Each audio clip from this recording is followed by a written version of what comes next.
Hello everyone and welcome back to my YouTube channel. तो बच्चों, आज की वीडियो में मैं ये वाली प्रॉब्लम को सॉल्व करूंगा। ये प्रॉब्लम कुछ इस तरह से दिए हुए हैं कि आपके पास कोई नॉन एम्प्टी सेट ए दिए हुए हैं जिनमें ये सारे एलिमेंट हैं A B C and D, और आपके पास एक दूसरा नॉन एम्प्टी सेट बी दे रखा है जिसमें ये सारे एलिमेंट है 0 1 2 अप टू 10 तक। टोटल 11 एलिमेंट्स दिए हुए हैं और आपको क्या करना है, इस नॉन एम्प्टी सेट ए से सेट बी में एक फंक्शन एफ को डिफाइन करना है जो फंक्शन आपका 1 1 होना चाहिए और साथ ही साथ आपकी ये वाली कंडीशंस को भी सेटिस्फाई करनी चाहिए।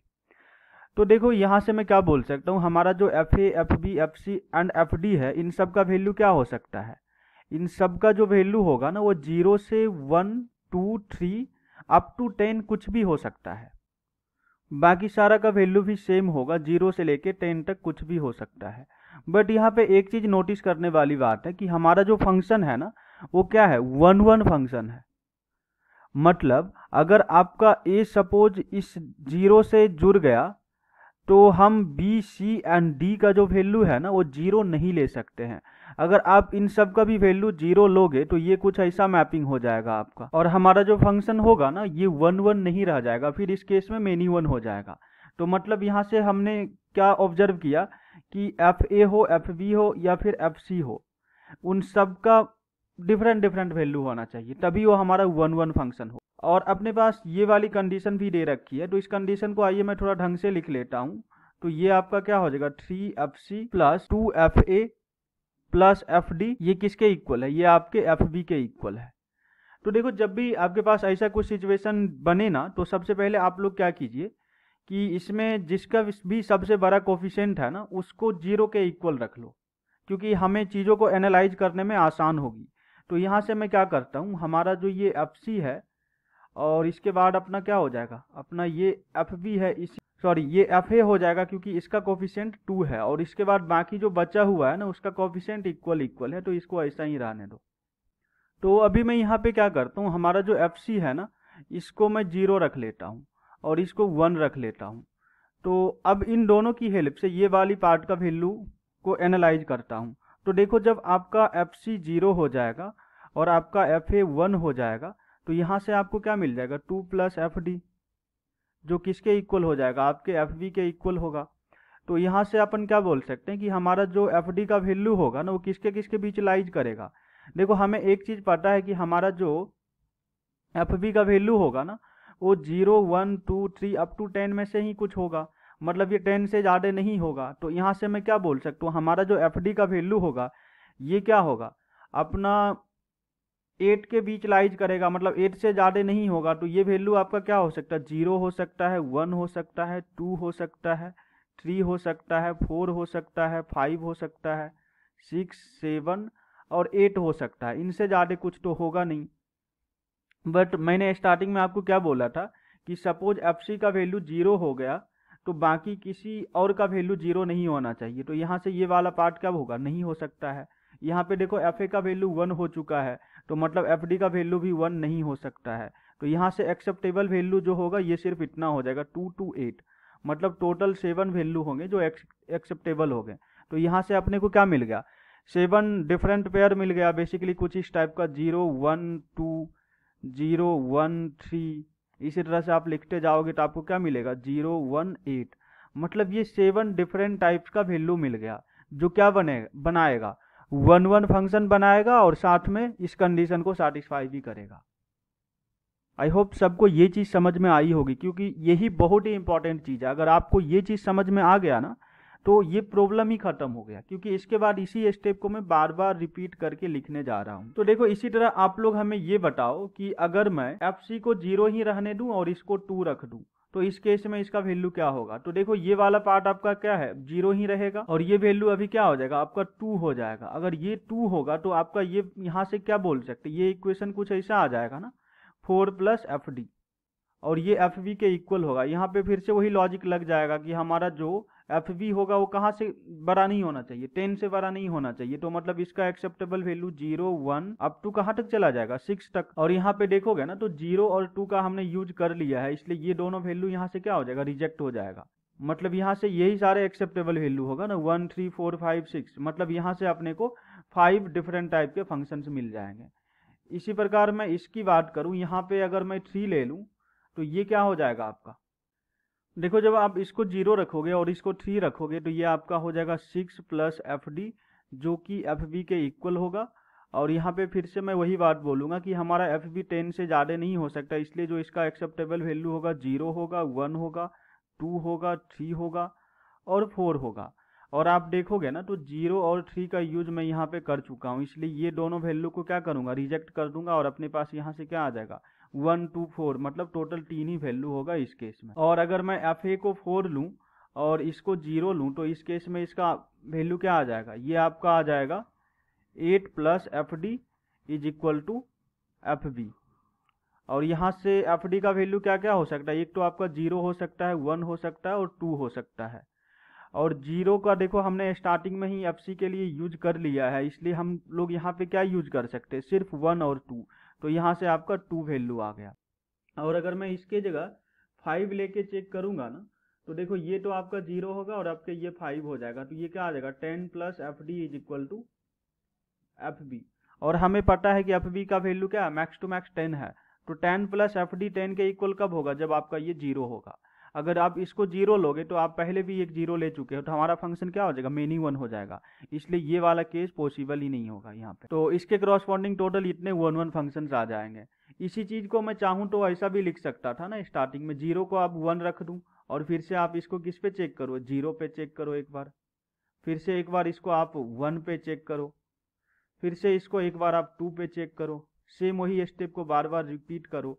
तो आप करके देखोगे ना, आप खुद से चाहे तो कर सकते हो। प्रॉब्लम का जो मेन पार्ट था वो इतना ही था। आई थिंक सबको ये चीज़ तो समझ में आ गया होगा। तो आप आगे की वीडियो, पहले वीडियो को आप रोक लो, आगे की सॉल्यूशन खुद से करो और उसके बाद आप मेरे सॉल्यूशन को देख करके मैच करा सकते हो।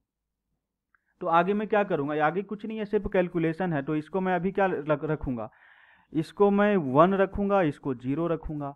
तो यहाँ से आपको क्या मिल जाएगा, 3 plus F D is equal to F B. मतलब इस केस में एफ डी का वैल्यू क्या हो सकता है आपका, हो सकता है वही 0 1 2 अप टू 7। और देखोगे ना तो 0 और 2 का यूज हमने पहले ही कर चुका है इस प्लेस और इस प्लेस पे, इसलिए आपका ये और ये रिजेक्ट हो जाएगा। और यहाँ से एक्सेप्टेबल वैल्यू क्या आएगा, 1 3 4 5 6 और 7, मतलब टोटल 6 वैल्यूज आ जाएंगे इसके करॉस्पॉन्डिंग। वहीं पे जब मैं इसको 1 रखूं और इसको भी 1 रखूं तो ऐसा वाला केस पॉसिबल हो नहीं सकता, क्योंकि यहाँ पे जब आप 1 रखोगे ना तो यहाँ 1 नहीं ले सकते हो, अदरवाइज आपका फंक्शन मेनी 1 हो जाएगा। तो यहाँ पे आपको क्या रखना पड़ जाएगा, यहाँ पे आपको 2 रखना पड़ जाएगा। तो बच्चों जब आप यहाँ पे 2 रखोगे तो ये कुछ ऐसा आ जाएगा आपका 3 plus 4 plus F D is equal to F B. मतलब आपका यहाँ से जो रिजल्ट आया ये कुछ ऐसा आ गया आपका 7 plus F D is equal to F B. तो एफ डी का वैल्यू अभी क्या क्या हो सकता है, अभी आपका 0 हो सकता है, 1 हो सकता है, 2 हो सकता है और आपका 3 हो सकता है। तो आप देखोगे ना तो 1 और 2 का तो यूज हमने यहाँ पे कर ही लिया है, इसलिए ये दोनों वैल्यू आपका रिजेक्ट हो जाएगा। यहाँ से क्या आएगा, सिर्फ 0 और 3, 0 और 3 बोले तो सिर्फ 2 वैल्यू इस केस में आएगा। और वहीं पे मैं जब इसको 3 रखूंगा तो ये कुछ ऐसा हो जाएगा, ये आपका 1 होगा और आपका ये 3 हो जाएगा। तो 3 प्लस 6 प्लस एफ डी बोले तो ये आपका क्या आ जाएगा, 9 plus F D is equal to F B. और यहाँ से आप एफ डी की वैल्यू क्या बोल सकते हो, 0 1, और तो कुछ होगा नहीं।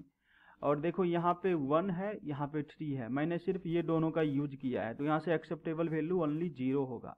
मतलब इस केस में आपका एक 1 1 फंक्शन मिल जाएगा। अब आप यहाँ पे ऐसा सोच रहे हो ना कि इसको मैं 1 रखता हूँ और इसको मैं 4 रखता हूँ, तो ये करोगे ना तो यहाँ पे 1 तो ये 3 होगा और ये 4, मतलब 8 प्लस 3 11 हो जाएगा, जो कि एफ बी के वैल्यू से एक्सीड कर जाएगा। मतलब ये वाला केस हमारा पॉसिबल ही नहीं होगा। बट मैं इसको ऐसा सोच सकता हूँ कि इसकी वैल्यू को मैं 2 रखूँ और इसकी वैल्यू को 0 रख लूँ। तो इस केस में आपको क्या मिल जाएगा, देखो इसको जब आप 2 रखोगे और इसको 0 रखोगे तो यहाँ से क्या मिल जाएगा, 6 प्लस एफ डी, जो किसके इक्वल होगा, आपका एफ बी के इक्वल होगा। मतलब एफ डी का यहाँ से पॉसिबल वैल्यू क्या हो सकता है, 0 1 2 3 एंड 4। और 2 0 का देखोगे तो हमने यूज पहले ही कर रखा है, इसलिए यहाँ से एक्सेप्टेबल वैल्यू क्या आएगा 1 3 4, मतलब यहाँ से 3 और वैल्यू आ जाएंगे। और अगर मैं बात करूँ, आप इसको 1 रखते हो ये वाला पार्ट को, तो देखो बच्चों जब मैं इसकी वैल्यू 2 और इसकी वैल्यू 1 रखूंगा तो ये क्या हो जाएगा 6 + 2 बोले तो 8 + FD, जो किसके इक्वल आएगा आपके FB के इक्वल आ जाएगा। तो यहाँ से इसका वैल्यू क्या हो सकता है 0 हो सकता है, 1 हो सकता है, 2 हो सकता है। और 2 और 1 का हमने ऑलरेडी यूज कर लिया, इसलिए FD का एक्सेप्टेबल वैल्यू क्या होगा सिर्फ और सिर्फ 0 होगा। देखो यहाँ पे ये सब वैल्यू होगा बट मैं लिख नहीं रहा हूँ क्योंकि मुझे नंबर ऑफ फंक्शन कैलकुलेट करना है, और FB का जो वैल्यू आ रहा है ना वो बेसिकली नंबर ऑफ फंक्शन को रिप्रेजेंट कर रहा है। तो यहाँ से ये क्या आ जाएगा 1 आ जाएगा और ये वाला एक्सेप्टेबल वैल्यू होगा। इसी प्रकार मैं FA की वैल्यू मैं 2 रखने की कोशिश करूँ तो 2 नहीं रख पाऊंगा क्योंकि हमने पहले ही FC के लिए 2 को ले लिया है। तो यहाँ पे मैं 3 रख सकता हूँ। तो देखो जब आप इसको कुछ ऐसा रखोगे, इसकी वैल्यू 2 और इसकी वैल्यू आप 3 रखोगे, तो आपका ये क्या आ जाएगा 3 × 2 तो 6 हो जाएगा, और 2 × 3 फिर से 6, तो 6 + 6 क्या हो जाएगा 12 हो जाएगा। तो ये वाला केस यहाँ पे क्या होगा एक्सेप्टेबल होगा ही नहीं। बट मैं इसको चाहूँ तो ऐसा कुछ रख सकता था ना, इसको 3 रख लूँ और इसको 0 रख लूँ। तो देखो जब आप इसको 3 रखोगे और इसको 0 रखोगे तो ये क्या हो जाएगा आपका 9 + FD आ जाएगा, जो किसके इक्वल होगा आपके FB के इक्वल होगा। और इसका वैल्यू फिर से 0 होगा या फिर 1 होगा। तो देखो 0 तो यहाँ पे आ ही चुका है, मतलब यहाँ से क्या एक्सेप्टेबल वैल्यू होगा सिर्फ और सिर्फ 1। तो यहाँ से फिर से एक आपका फंक्शन 1 आ जाएगा जो 1 1 होगा। अभी आपके माइंड में ऐसा भी आ रहा होगा कि अगर मैं इसको 3 रखूं और ये वाला पार्ट को 1 रखूं, तो देखो बच्चों जब आप इसको 1 रखोगे ना तो ये क्या हो जाएगा 9 + 2 11 + FD, जो कि इससे एक्सीड कर जाएगा, ये पॉसिबल नहीं है। तो मतलब यहाँ से सिर्फ इतने ही वैल्यू पॉसिबल हो पाएंगे। तो बच्चों यहाँ से आप इन सारे वैल्यू को कैलकुलेट कर लोगे ना, यही आपका क्या आ जाएगा टोटल नंबर ऑफ 1 1 फंक्शन। तो इसको आप कैलकुलेट करोगे ना तो ये 31 के इक्वल आ जाएगा, और यही क्या हो जाएगा इस पार्टिकुलर प्रॉब्लम का आंसर हो जाएगा। आई होप आपको ये वाली प्रॉब्लम का सॉल्यूशन समझ में आया होगा। ये प्रॉब्लम थोड़ा डिफिकल्ट था, तो आपको थोड़ा सा भी किसी भी पॉइंट पे डाउट लगे या जो समझ में नहीं आया ना, तो आप हमें कांटेक्ट कर सकते हो। कांटेक्ट डिटेल डिस्क्रिप्शन बॉक्स में दिया हुआ है, और आप कमेंट बॉक्स में जाके कमेंट भी कर सकते हो। और इसी तरह की और भी इंपॉर्टेंट एंड डिफिकल्ट प्रॉब्लम की सॉल्यूशन बहुत ही आसान तरीके से समझने के लिए आप हमारे चैनल को सब्सक्राइब कर सकते हैं। तो चलिए बच्चों, मिलते हैं हम लोग नेक्स्ट वीडियो में, and thank you so much for watching this video.